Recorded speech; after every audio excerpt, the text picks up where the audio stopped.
اصطفى أما بعد فأعوذ بالله من الشيطان الرجيم بسم الله الرحمن الرحيم قال الله تعالى إنما يخشى الله من عباده العلماء وقال النبي صلى الله عليه وسلم خيركم من تعلم القرآن وعلمه.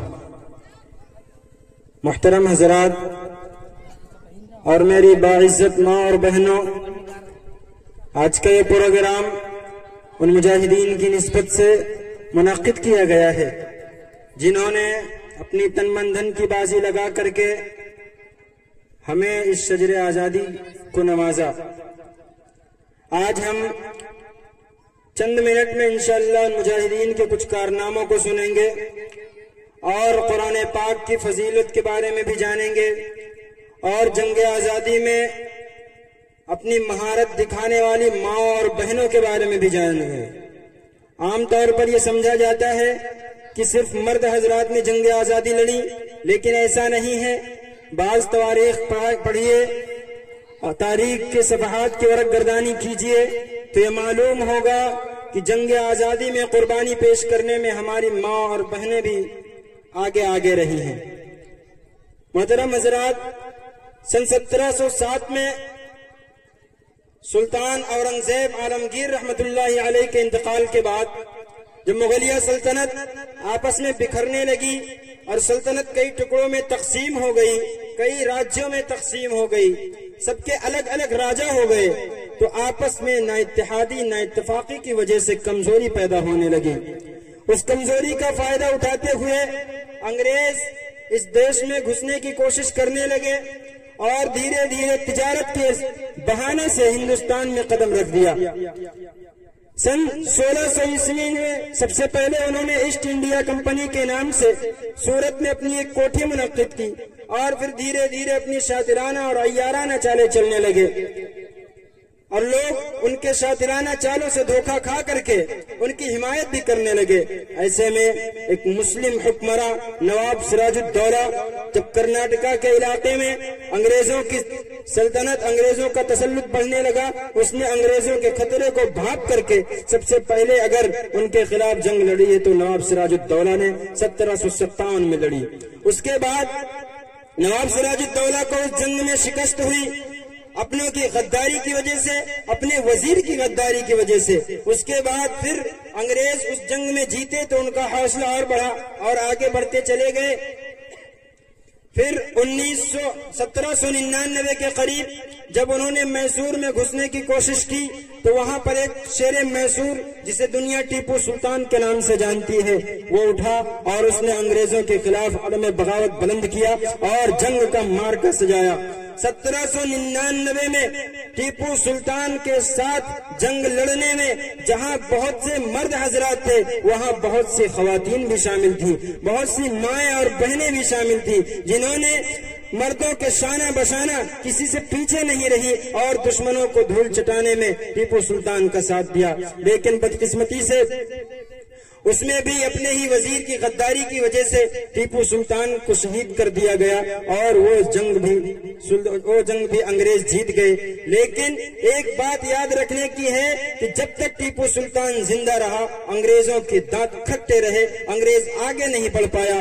اور جب جنگ چل رہی تھی بالکل شکست کے دہانے پر ٹیپو سلطان تھے تو ان کا ایک سپاہی پکار کر کے کہتا ہے کہ سلطان اب ہار مان جائیے، آپ کی عظمت اور آپ کے حکومت کی وجہ سے یہ آپ کی جان کی امان دے دیں گے، آپ کو شہید نہیں کریں گے، آپ ہار مان جائیے، شکست کھا لیجئے. یاد رکھیے، یہ جملہ یاد رکھیے گا، اس وقت ٹیپو سلطان نے جو تاریخی جملہ کہا تھا آج پوری دنیا اس جملے کو دہراتی ہے. ٹیپو سلطان نے کہا کہ میرے نزدیک شیر کی ایک دن کی زندگی گیدڑ کی 100 سالہ زندگی سے بہتر ہے. اور یہ کہتے ہوئے شہید ہو گیا اس دھرتی کی حفاظت کے لیے. جب ٹیپو سلطان شہید ہوا تو جنرل ہارس ٹیپو سلطان کی لاش کے پاس کھڑا ہو کر کے کہتا ہے کہ آج سے یہ ہندوستان ہمارا ہوا. چنانچہ اس کے بعد مکمل طور پر ہندوستان کے اندر انگریز پھیل گئے، ان کی حکومت قائم ہو گئی اور پھر مسلمانوں پر، ہندوستانیوں پر طرح طرح کے ظلم و ستم ڈھانے لگے، طرح طرح کے مظالم ڈھانے لگے، ہندوستانیوں کو غلام بنایا جانے لگا، ہندوستانیوں کا خون ان کے پسینے سے بھی سستا ہو گیا، ہندوستانیوں پر قسم قسم کے مظالم ڈھائے جانے لگے۔ ایسے میں، ایسے نازک وقت میں، ایسے خطرناک وقت میں جس مرد مجاہد نے سب سے پہلے عالم بغاوت بلند کیا، اس کو دنیا محدث کبیر، عالم جلیل، فخر چمن علامہ شاہ عبدالعزیز محدث دہلوی رحمت اللہ علیہ کے نام سے جانتی ہے۔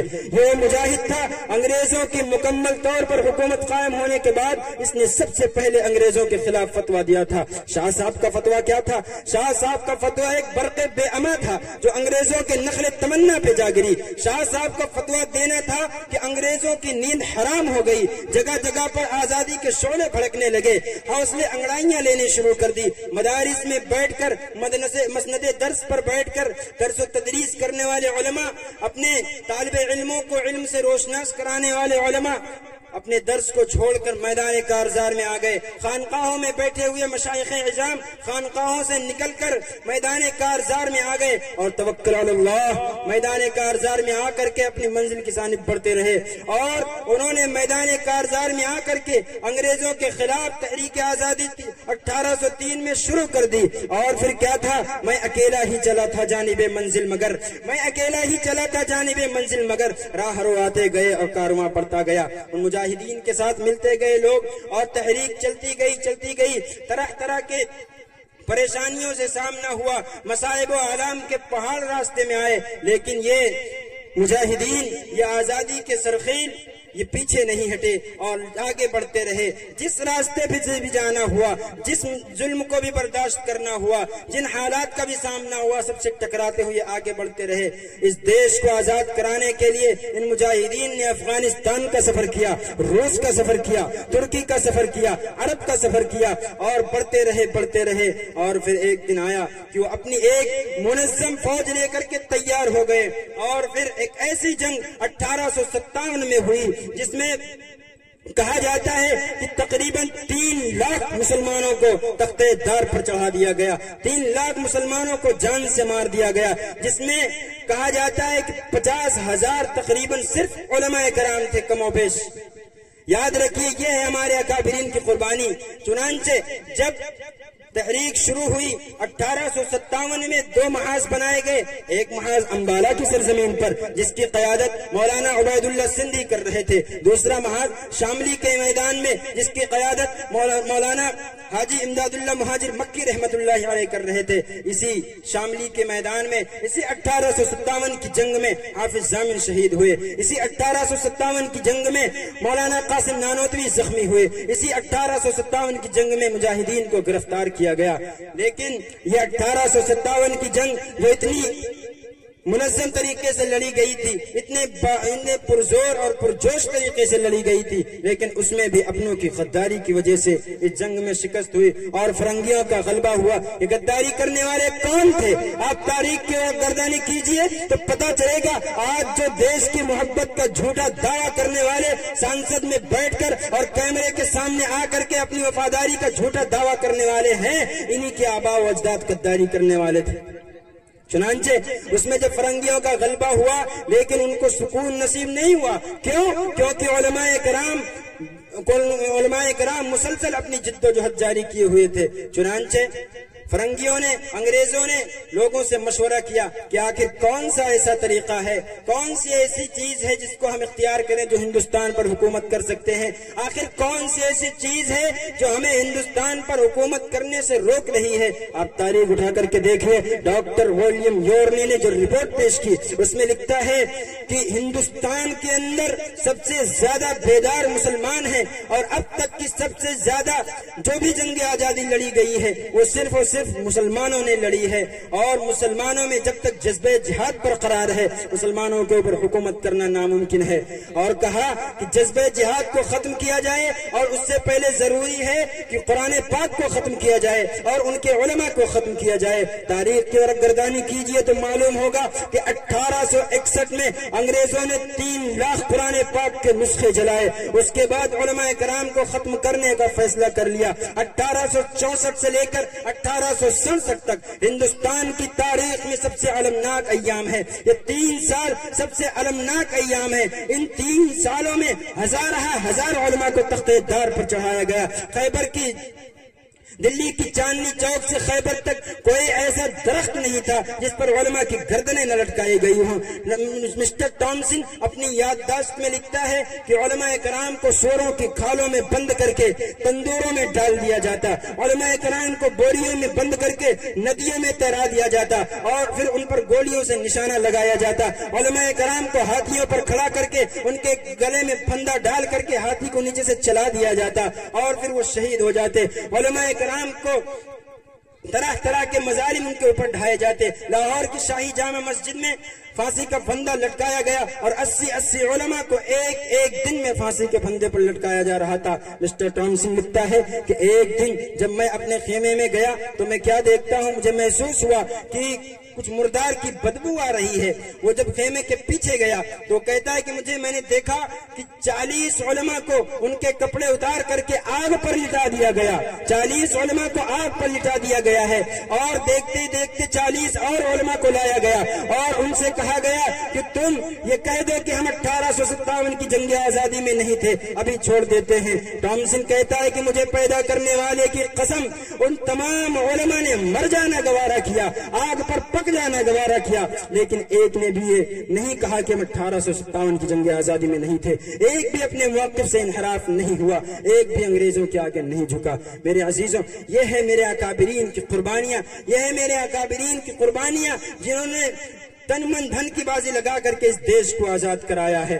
ہم تو آج اپنے اکابرین کی تاریخ سے ناواقف ہیں، یہ تو بس مختصر باب ہے، بہت لمبی فہرست ہے، اگر میں گنانے پر آ جاؤں تو وقت کم پڑ جائے گا۔ اتنی قربانیاں ہمارے اکابرین کی ہیں۔ ان کے بعد انہی کے فرزندان ارجمند، انہی کے تربیت یافتہ مولانا حسین احمد مدنی، مولانا محمود الحسن دیوبندی وغیرہ وغیرہ بہت سے علماء کرام میدان میں آئے اور پھر انہوں نے عالم جہاد کو بلند کیا اور مسلسل بغاوت کرتے رہے۔ مولانا حسین احمد مدنی ایسے وقت میں لاہور کے کانفرنس میں پہنچے کہ جب ان کے خلاف گولی مار دینے کا وارنٹ جاری ہو چکا تھا۔ لوگ یہ سمجھتے تھے کہ حسین احمد نہیں آئے گا، لیکن لوگوں کی آنکھیں حیرت سے پھٹی کی پھٹی رہ گئی جس وقت یہ کفن بردوش مجاہد اپنے ساتھ کفن لے کر کے اسٹیج پر پہنچا اور جلسے کی قیادت کی اور اس اسٹیج پر کھڑے ہو کر کے انگریزوں کو اور ان کی فوج کو، ان کے اسلحوں کو مخاطب کرتے ہوئے کہا، لیے پھرتی ہے بلبل